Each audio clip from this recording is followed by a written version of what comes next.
దానికి లోనై మరి కొన్ని ఆయన మీద నేను విమర్శలు చేయాల్సిన అవసరం వచ్చింది. ఆ సందర్భంలో నాకు ఇంకెవరి మీద కూడా వ్యక్తిగత ద్వేషం కానీ మరి వ్యక్తిగత కోపం కానీ లేదు. అనుకోని ఆ సందర్భంలో ఒక కుటుంబం మాట నేను తీయడం ఏదైతే ఉందో అది అనుకోకుండా నా నోటి నుంచి జరగడం జరిగింది. ఆ తర్వాత వారి ట్వీట్ చూసిన తర్వాత నేను కూడా చాలా బాధపడ్డాను.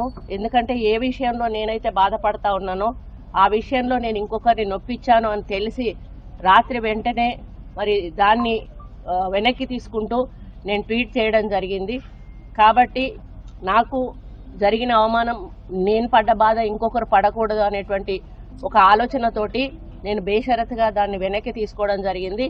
కానీ కేటీఆర్ విషయంలో మాత్రం తగ్గేది లేదు. ఆయన తప్పనిసరిగా క్షమాపణ చెప్పాల్సిన అవసరం ఉంది.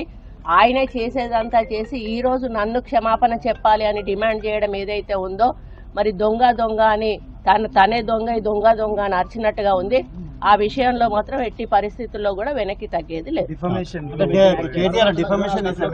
దానికి ఎట్లా పోవాలో మేము లీగల్గా ప్రొసీడ్ అవుతాం.